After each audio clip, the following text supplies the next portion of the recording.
3, 2, 1. We are live. Welcome to the Prefessional podcast. This is episode number 4. So the LFR Wing 2 was just released this week. Fury of the Giants, if I recall the name there correctly. If you haven't done it yet, I actually put up a video doing the full walkthrough for LFR normal modes on my channel. I'll link that down in the description. But anyway, this is dealing with the Assault of the Zakali, Rashok the Elder, and then Scorn, the Vigilant Steward. So I got to do both of these with my Hunter and my Tank. I started off with my Hunter just to gain some easy footage from ranged DPS view. And LFR group did all right. I think we ended up wiping on Rashok like twice just because people weren't aware of how to do the mechanics properly. But let me just talk about the fights real quick. So the Assault of the Zakali, I think, is a really great fight. It kind of brought me back to the old Lord of the Rings game on the PlayStation 2. A little nostalgia hit for those of you, at least I believe I'm recalling that game correctly. Dealt with the wall and the Urukai trying to scale it, and you were knocking them off and throwing people off. But, you know, dealing with with the Assault of the Zakali, you have rocks and you throw the rocks off the side in order to defeat some of the adds to keep them in check. Really fun fight, really well done. Really well done. The second was Rashok, the Elder. That's probably the most graphically good-looking boss encounter of the raid so far, at least in the first 2 wings. You know, the color scheme and then the boss model himself, I think, is pretty dope. He's pretty badass. I actually used him in my thumbnail for the video. Really fun. I like him. Really simple mechanics, but could be challenging if you don't follow him correctly. And then the last one was Scarm. He's the one that's got the traps in the floor. Another unique boss. Really fun. I actually enjoyed him a lot. I just want to talk about the differences of what the rating has been like in DragonFlight compared to Shadowlands. And I didn't play a whole lot of Shadowlands. I joined at the very end of Shadowlands. But I did get to do the last raid, which dealt with I can't remember what bosses were in that, but then it went all the way up to the Jailer, and then the raid previously, I think I did the last 2 wings of that. I did Sylvanas, but I didn't actually down Sylvanas. Raid wasn't able to do that. But I want to talk mechanically, just how much different it is. Shadowlands raids were very intense, even on LFR and normal. The amount of mechanics and how difficult it was to tell what kind of needed to go on. There's just so much stuff going on that it was really hard to enjoy it and play it. You pretty much stare at your bars and then you listen to whatever DBM is screaming at you. And I know some people use weak ores, but I'm not really, I just haven't dove into actually using them. I only use them for 2 things, and that's my buffs for my Bone Shield on my Death Knight, and then for my Steady Shot buff on my Hunter. But you can apparently link that in with the raids and stuff. But anyway, little off topic. You pretty much had to do everything with DBM. That's how you played the game. You just listened to whatever DBM was going to tell you, and that's what you did. Even if you were watching, you could pick up on some stuff, but the mechanics all overlapped, and it was really difficult. With DragonFlight, it really wasn't like that. Vault of the Incarnates was a really nice step back. Some of those bosses on LFR, on normal, even on heroic, you wouldn't need DBM. You could do the raid successfully without DBM. There was some instances the Primal Council still had it. There was too much stuff going on the screen there to be able to really be able to identify the mechanics separately and to do them easily. And then who was the other one? Senarith, because her attacks were blue and they blended into the blue background. So that was another issue and complaint. It was hard. It was sometimes hard to see things that were going on. Another one was Dathia. Hers were the same thing. It was blue swirlies on a blue background. And but then when you look at the final boss, Razagath had a lot of mechanics involved, but overall, it didn't blend in. They were fairly easy to see. But Aberrus, and a lot of people are talking about this on the forums and on Reddit, saying that Aberrus is really easy. And I just want to say that's not a bad thing. That's not something that people should be really complaining about. I get why they're saying it, But at the same time, you got to think like if you've been raiding like previously, you're used to having just so much of a clusterfuck on the screen that you kind of need that it is hard. You know, that's what makes it hard. I think WoW with DragonFlight has kind of adopted a much simpler raiding experience, but it's in doing so has actually created a much more positive raiding experience. The raids are very, very enjoyable. You can be completely aware of what's going on, and when a boss is doing an ability, you see it and you are able to understand like, okay, this circle has appeared. I can't stand here, otherwise I'm going to take damage, you know, whether it be a swirly, whether it be a circle. But then, okay, there's a circle that appears, but then it has like a swirly on the inside that's growing bigger. I know I have to soak this. I know I have to stand in this. Something, you know, somebody has to stand in it.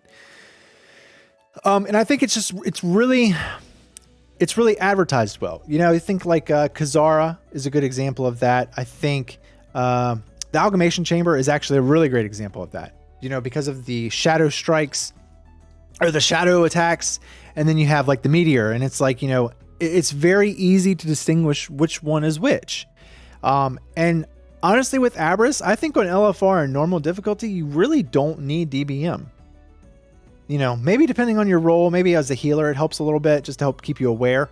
But it's not, it's the add-ons don't feel as necessary. And I think that's a huge positive and a huge step in the right direction. So I think, you know, which I know, I don't know if anybody saw it, but I think this was like a couple weeks ago now, 2-3 weeks ago. Some of the WoW add-on development teams had discussed that, you know, Blizzard was limiting the API. And what that basically means is that, you know, some add-ons are not going to be able to function as well as they were. And I think that's right. I think that's what they should do. I don't think that add-ons should be necessary. And for at least, like I know in Shadowlands, add-ons were like necessary to raid. Like you had to have them. And with DragonFlight, it's all been positive. You know, they completely redid the UI. It still needs some work. But they are eliminating the need for a lot of add-ons. You know, I know back in the day playing Wrath, and I know playing in Shadowlands, my add-on folder was big. You know, I had custom UI add-ons. I had, of course, the dungeons and the raid add-ons. I had map add-ons and questing add-ons and just all kinds of things. And honestly, like my add-on usage right now is really low. I have a damage meter. I still have DBM. I have weak auras just to monitor 2 buffs. I have Auctionator. I have I think I have an add-on for like my alts, and then I have an add-on for chat. Like that's it. I don't do anything else for like my custom UI. Everything with my UI is all Blizzard default, and it was never like that before because the default used to be just trash, but it's not like that anymore. So I definitely think it's going in the right direction. I know 10.1 is going to bring some more changes. I'm really hoping that by the next raid, they keep the same process and just make it, you know, easy to see the abilities, easy to see what's going on in the raids and the dungeons, and just kind of get rid of the whole necessary add-on. So I will say this. I think LFR, I think they need to release the wings sooner. The reason the LFR has like a staggered release, and I had to look this up because I wasn't even sure why, but it was to supposedly mimic like the progression of the raiding. You know, because raids took longer to actually complete, and they wanted a lot of normal raids to be completed before they released all of LFR. Well, a lot of guilds have downed Sakureth in normal. And I think that they could definitely speed up the LFR dungeon release date. Hopefully, I don't think they're going to change it. They're not going to change it for this patch and this raid, not for Aberrus. But I do hope and think that in the next one they will. I think it's going to be a lot closer releasing. And speaking of like the LFR releasing, I want to just talk about like the gear progression because that's what plays kind of like a role in this. I think the gear progression was a little.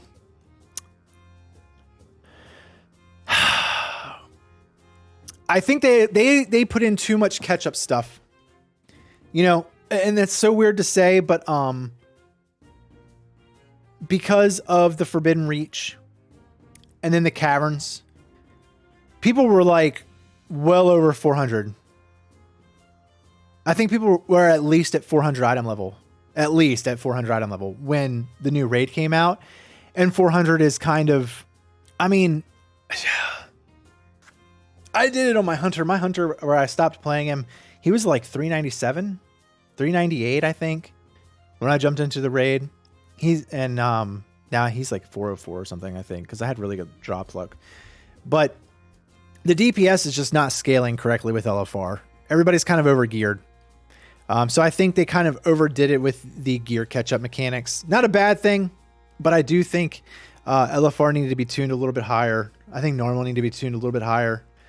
Or at least just dial back on the, the gear progression. Maybe 395 should have been like or 380 should have been like the top off as far as access to the new raid. Or access to the new, like 380, they should have, that's where your gear should have wound it up, 380, 390, somewhere in there. And not any higher, but people were jumping into LFR with 400 gear because they've been farming rares nonstop. Kind of messed it up. But let's talk about the catalysts, because I said I had really good drops, but I've had ass luck on getting my tier pieces. I have not been able to get any on my Death Knight when it came to like the normal rating. So I fortunately with this release of Wing 2, I was able to get my second tier piece. I've been holding on to my gloves for like ever, but I didn't have enough to get my second. And then I finally got lucky and got my 2 piece. So it actually projected my Death Knight up a lot, but I think they need to introduce the catalyst. I think it's kind of ridiculous that it's gated between, I don't have the actual date pulled up here, but I want to say it's like the second week of June is when the catalyst system is released. And I think it's kind of like bottlenecking people, because it's at least not for all classes, but for some classes, like my Death Knight, I could not drop my 4-piece. Like I couldn't justify it. I could not justify dropping a 4-piece for no tier set, for no 2-piece set. So I was rocking 4 pieces. And then once I finally got my gloves, I was able to upgrade and boost my eye level and put some gear on that I needed to put on. Because then once I got the 2-piece, not super worried about the other 2-piece that I had. I think I still have it. I think it's still relevant because my old tier pieces are like 414, 413, something like that. But I definitely think they need to update that. They need to bring the catalyst forward and let people just start unlocking their tier pieces. It doesn't seem like it's any beneficial at this point. And so we're still talking about gear. I want to go into like the crests and the actual gear progression, because here's the thing. I like the gear progression. I actually think it's great. Everything's tier gated. You get this certain gear for doing like LFR and world quests. I think it's like veteran level, and you can only upgrade it to like 424, I think is what veteran ends at. I'm just going off of memory here. So then you have to go to the next after veteran, which is champion. And then after champion is hero. So everything stops at a certain eye level. Like you can't progress it without going to the harder level or the higher tier difficulty. And that system is great.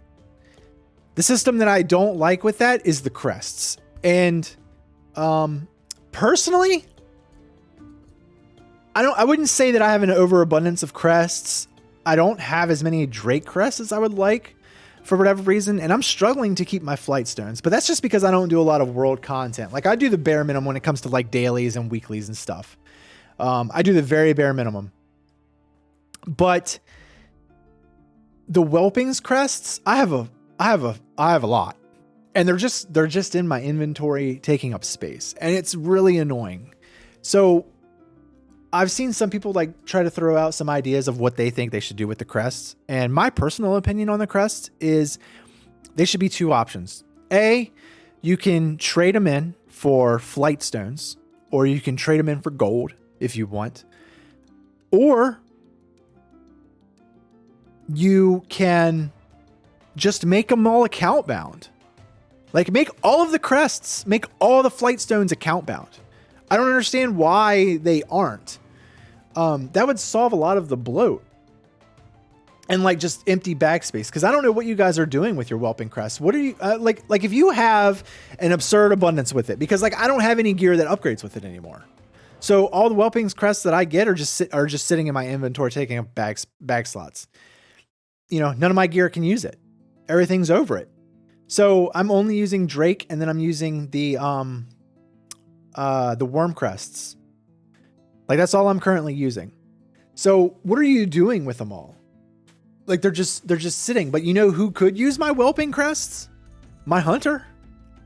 He could definitely use them, because I don't have the time to sit in a dungeon queue for 20 minutes.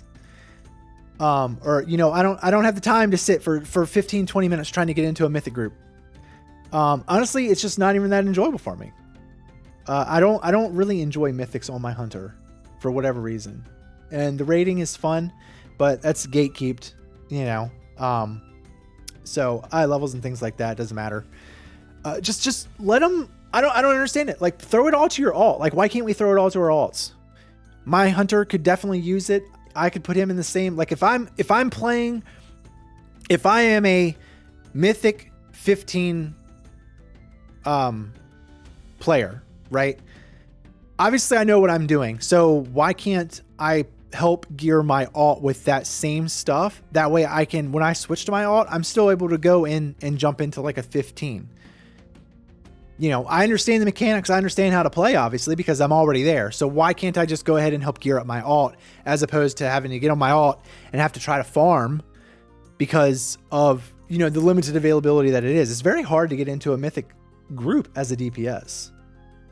You know, and I see that because as a tank, well, I see that in both ways, because as a DPS player, you know, I try to get into groups and I have really bad luck. You know, so I'm applying to 5 groups because that's the cap limit. And then I just keep applying, you know, it's like, yeah, make your own key. Yeah, I do that. But if I have a key of a dungeon that I don't want to run, then I have to suck it up and try to figure something else out. You know, and I've actually had just really bad luck when I start my own groups as a DPS for whatever reason. I don't know what it is, but I've had, like tanks have just been bad.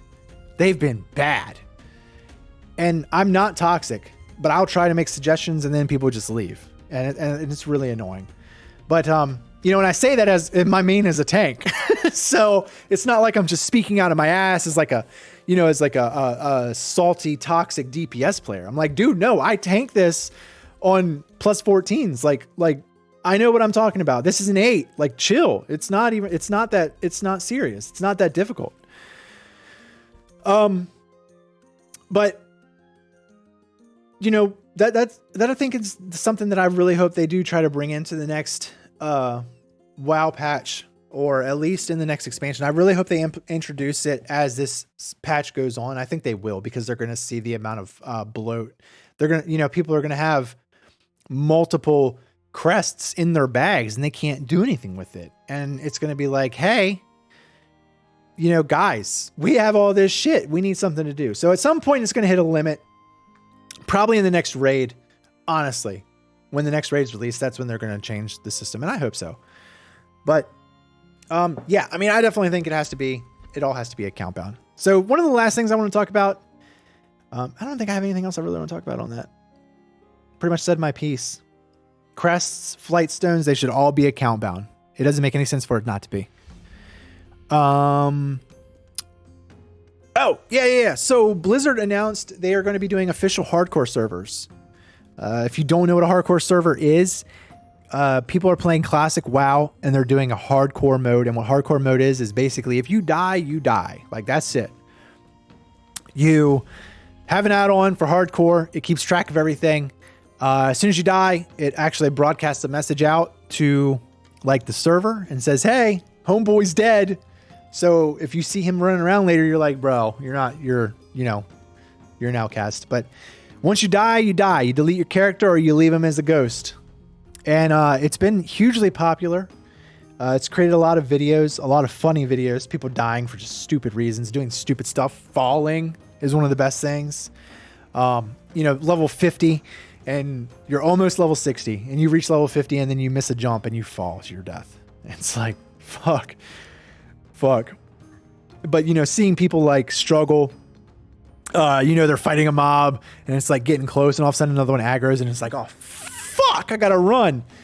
Like, it's great stuff. So WoW, Blizzard is actually going to do official hardcore servers. They're going to have their own servers, and they've mentioned some things about this, you know, to help keep it legit. It's only for hardcore players. So as soon as your character dies, like, you are unable to resurrect. You just run around as a ghost. So, you know, then you can do like ghost parties and other kind of cool RP shit. But yeah. So it really intrigues me. I'm probably going to dive into it at some point and check it out.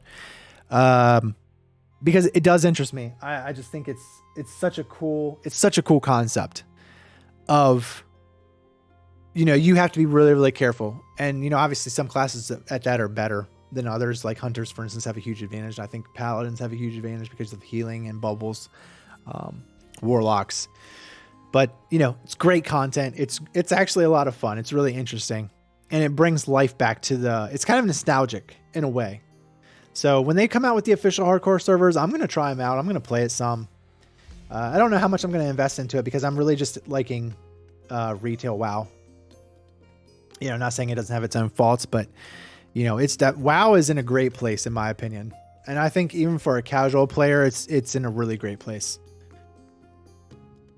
So, all right, I think that's pretty much it. That's all I wanted to cover in this episode. This is episode 4, chugging along, doing it every single week, releasing them every Friday. What else? Is there anything else that I need to mention or talk about? I don't think so. I've talked about everything I want to talk about. So we're still chugging along. I think it's getting a little better, a little bit smoother, a little bit more put together. I'm not going to say it's scripted because it's not. I have like just a general idea of like what the hell I want to talk about.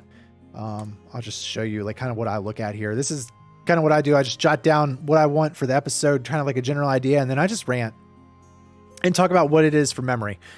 Not, you know, I'm just not, I'm not putting a whole lot of editing and stuff into this. I want it to be really raw. I want it to be really natural, and it's going to get better as it goes on. Definitely a lot better than the first episode. The first episode, I re-listened to the first and the second, and it was definitely a struggle.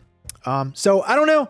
I know I said about doing a tanking one. I still am going to do a tanking one, just because of the amount of struggling people that I see, and I've seen it more as when I was playing them on my hunter. But I think I'm also going to start doing some mythic guides. I don't know yet. I actually have a video idea as far as doing like the whole loot comparison and what WoW can do, or what Blizzard can do to improve the loot system and what I would like to see happen. But I did want to talk about it here first before anything. I'm just kind of brainstorming. The best thing about this is I'm using this as like brainstorming as well, just to kind of like get an idea of what I'm doing and what I want to do, and maybe like a future video idea, things like that. So you can see, I mean, everything's really vague, really, really brief here. And it's just me going from memory, talking, and everything that I can recall. So episode 4 in the books. Episode 5 will be out next Friday. And we're just going to keep chugging along.